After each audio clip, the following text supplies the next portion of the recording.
The first step to installing Quartus is finding the download page, either by going to the Intel website or by googling Quartus Lite and clicking on the FPGA Software Download Center link. Once you're on this page, you can scroll down and find the Quartus Prime Lite Edition 22.1 for Windows. You should be taken to this page, which has the Quartus Prime Lite software version 22.1, and multiple download is the easiest way. Just download the file here by clicking on this button. If later there are issues, you can look at the SHA1 code here and compare it to the SHA1 check code of the downloaded file. Click download. Because it's 5.5 gigabytes, this will take some time. Because it is a tar file, a type of Unix file archive, we're going to need a tool to extract everything. The easiest is to use 7-zip. So go to a new browser window, type in 7-zip, download 7-zip, and the 64-bit Windows x64 version should be just right. Click download. This one won't take long, and then install normally. Once the file has finished downloading, you can show it in the folder, and because we've installed 7-zip, we can right click it and 7-zip should show up, and we can extract to this particular folder. When it's finished extracting, you just have to scroll down to find the folder it's in and then run the setup file. Select Next, accept the agreement and Next. Normally this directory is fine, so I just accept it with Next.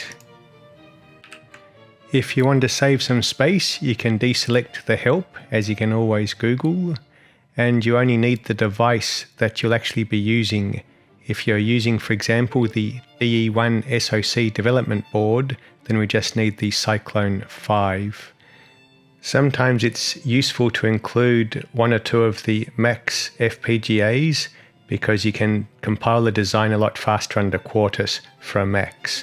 So if you're just testing or playing around and don't want to actually configure the particular FPGA you're using, you might want to first switch to a Max FPGA. When you've made your selection, and also include the Questa Intel FPGA Starter Edition, and note we'll have to get a license for it later, then we can click Next and Next. The installation will take quite a while, so we just have to be patient and wait for it to finish installing. Once it has finished installing, you'll see this page. Make sure that you launch the USB Blaster 2 driver installation. That will allow us to connect a development board to the computer and configure it via Quartus. Click Finish when ready. We now need to install the USB device driver, so click Next and Install and Finish. When Quartus goes to run for the first time, you will be given these three options. We just want to run Quartus Prime software, the middle option. If everything works, you should see this Quartus Prime Lite Edition window here. From the same page where we downloaded Quartus Prime Lite, if we scroll down, we can find the FPGA Software Installation and Licensing Manual. Clicking on that link, we get this page here, and what we need is the Intel FPGA Self-Service Licensing Center. You can also Google for this directly. Clicking on this second link here brings us to the page that we need.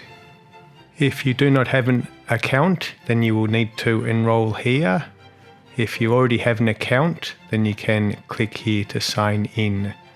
I found that with a new sign-in process, sometimes it ended up in an infinite loop, and I had to go up and use an incognito window to get it to work.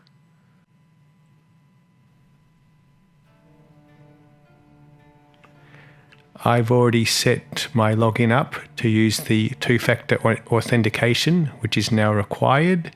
Because that's set up, I now get this message here asking me to approve the login on my phone. Once we get to this page, we can click on Sign up for evaluation or free licenses. The license that we require is the Questa Intel FPGA Starter Edition. So we click on this, then select the number of seats, which for me is just 1.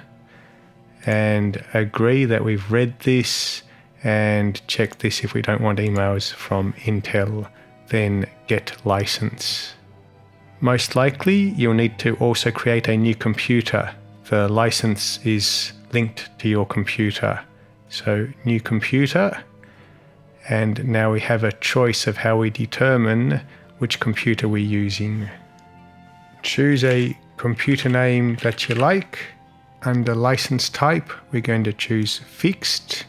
For the computer type, we choose the network card ID. For the primary computer ID, while there's a number of ways of finding the network card ID, we will go back to Quartus, go up to Tools, License Setup, and license setup here if it's not already clicked. And down here we see the network interface card ID. Just copy the very first one, right click, copy, and go back to this web page here and paste, then generate license.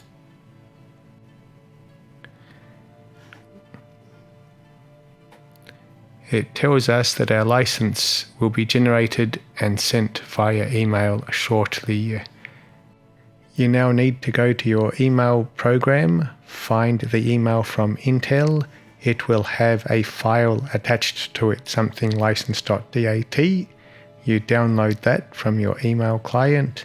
Then when you get it, you can show in folder. And we now need to move this to a directory which we won't forget. And the most convenient one is to use the same directory where we installed Quartus. I am going to right click on this and do cut. Now I need to navigate to where Quartus is installed. For me, I actually put it on the F drive under Intel FPGA, under 22.1 standard, and in this top level file here, I guess it does have a directory licenses, which is probably a sensible place to place it. And then I can just somewhere in here right click and paste. Once we've placed the license file in the correct place, we need to create an environment variable that points to it. Click on the Windows icon, then type in Settings to open up this window, then click on System, then go down to About, then over on the right click on Advanced System Settings. This will open up this window here, and near the bottom click on Environment Variables. Just under User Variables, in the middle of the box, click on New. Under Variable Name, type in LM license file, all in capital letters and separated by underscores. Rather than type in a value for variable value, it's easier to hit Browse File and then go to where we installed the license file. Recall this will be under the drive you used, then Intel FPGA _Lite, 22.1 standard, licenses, and the license file. When that's done, click OK and OK again. Next, we need to fix a bug in one of the files needed for the simulation. We go to our File Explorer and we need to go to 22.1 standard inside where we installed Intel FPGA Lite, 22.1 standard. Make it a bit bigger. We now need to go to Quartus, then Common, then TCL, then internal, and native link. Once in the native link directory, we can find the file we need, qnativelinkflow.tcl, right-clicking on it. If you already have Visual Studio Code installed, opening with code is probably the easier option, but otherwise open with and select Notepad. OK, and clear this and OK. Once it's opened in Notepad, we need to scroll down to line 122, which is indicated here, but we need to click on a line to see the line number change. So we go down to line 122, which is this line here, and we see that there is a missing double quote at the end here. So we add our missing double quote, making sure not to change anything else. Then we do File, Save. Now you probably will not have permission to overwrite it. When you click Save, it'll tell you we can't overwrite it. So let's first save it to the Documents folder instead. So we just solve it anywhere to our Documents folder. And now we can close this. We then want to open a second Finder window. Once we have found where we saved our file, there's an additional hoop to jump through thanks to Windows. We need to go to View, click File Name Extensions, and we'll see that Notepad has kindly added a .txt extension, which we do not want. So we delete that and press Enter and confirm we want to change it. And now it's got the correct name. We can click it and drag it back to where the original file is that we want to overwrite, and we confirm we want to replace the file and confirm that we give permission to do so. We now return to Quartus and create a small project to make sure that everything works. Click on the New Project wizard, then click Next. The default working directory is unfortunately the installation directory of Quartus, which is not acceptable, so we need to change this. Click on the three little dots and choose a different folder, such as under Documents. We can create a directory called Quartus if it doesn't already exist. Under Documents Quartus, we can create a new folder, call it Basic Test to house our project. The name of this project can also be Basic Test, and that automatically gives us a top-level module name of Basic Test 2. Click Next, then click Next again for an empty project. And Next again, because we don't need to add any files. Here we cheat, we select board, DE1-SoC board, click Next, and see that we've got Questa for our simulation, Verilog, click Next, and the information's here, click Finish. Check this tick box here, and yes. Either by clicking on File New or the new icon, select New Verilog file. We will create our top-level module here. Recall we decided to call our top-level module Basic Test. Here's the code. We have a single input, switch, and a single output, LED. The names follow the standard naming convention in the DE1-SoC user guide, and a single assign statement that simply passes the switch through to the LED. Therefore, when we move the switch, we should be able to turn the LED on and off. Click the Save button, make sure we've selected the correct directory for the file, and also make sure we tick the Add File to Project box there, then click Save. Go to create a new Verilog file, this time to contain our test bench. In this file, put in the following code. First we have a timescale statement. A delay of 1 unit will correspond to 1 nanosecond, and we have a precision of 1 nanosecond as well. Next we instantiate our top level module here, Basic Test, and we wire it up to X and Y in our test bench code. Finally, our initial block will simply toggle X from 0 to 1 to 0 to 1 a certain number of times. Between each toggle, we pause for 10 nanoseconds. When you've typed in this file, click the Save button, give it a sensible name such as test.v, make sure it is in the correct directory, the project directory, uncheck Add File to Current Project. If we leave this checked, then Quartus is going to compile our test bench for us, which is just a waste of time. Once that's done, hit the Save button. We now need to tell Quartus to use this as our test bench. So go up to Assignments, Settings, then select Simulation. On the right hand side, go down to Compile Test Bench, click it, click on Test Benches, click on New. For the test bench name, I normally use the same name as the top level module of our test bench, which is Test. Next, come down and press the button with the three little dots. Choose our test bench file, which is test.v. Click on Open. Click on Add. Then check it's been added. OK. OK again. Check we've selected the correct module test, then click OK. Before we can run the simulation, we need to compile the code in Quartus, so click the play button and wait a minute or so.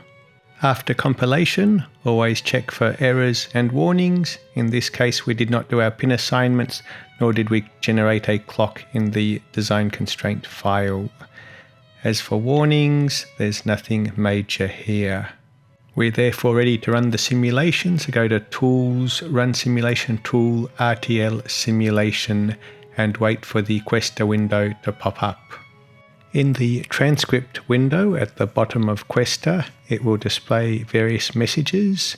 Scroll through them to make sure that everything compiled properly and that there are no error messages present. We see here that there are 0 errors and 0 warnings. Next, click on the wave window. That will then allow the icons to become active, and click the zoom full icon or press F on the keyboard. Our wave window shows our input X and output Y to our top level module, so named in our test bench, and we see that the output follows the input as it should. The timescale is also correct. The input toggles every 10 nanoseconds. When you're ready, you can quit the Questa window. If you need to do gate level simulations, go to Assignments, Settings, down to Simulation on the left, and then click on the More EDA Netlist Writer Settings button. Then the entry we need is the one that says Generate Functional Simulation Netlist. It's turned on by default, which disables gate level simulation. On the right hand side, click the on and turn it off if you wish to do gate level simulations. Note though that the Cyclone 5 chip is not supported for gate level simulations, so you need to change the FPGA you're using. To fix another bug in Quartus, go to Assignments, Settings, go down to Compiler Settings and click on Advanced Settings Synthesis. In the filter, type in State, S-T-A-T-E. The setting we are interested in is Extract Verilog State Machine, because we use Verilog. We can toggle it on or off. Normally you want it on so that Quartus can extract the state machine and you can view it, etc. But if you use an initial statement in your Verilog code to initialize your state machine, it does not get picked up. Turning this off will allow your code to work correctly on the FPGA in terms of initialization of the finite state machine. Finally, for those with a DE1-SoC development board, we look at how to do appropriate pin assignments and how to configure the board via Quartus. Go up to Assignments and click on Pin Planner to bring up this window here. The LED that we want is connected to pin V16, so in the location box type in pin_V16. Switch Naught is connected to pin_AB12. When you're done, close the pin assignment window and press the play icon to recompile your design. Once it's finished compiling, we can configure the board. Plug the board in via the USB port, then go up to Tools Programmer. Click Hardware Setup, go down to Currently Selected Hardware and choose the DE1-SoC board, then close. Next, select Auto Detect and the top entry is correct, so click OK. The Auto Detect discovered that there are 2 programmable chips on the board, and we're interested in the second one. Double-click under File on the second one, and then choose the Output Files directory, and then select the Basic Test file. Click the Program Configure checkbox for the second chip, then hit the Start button to start the upload process. Once the upload finishes, then on the board, by moving the switch, you should be able to turn the LED on and off. Congratulations!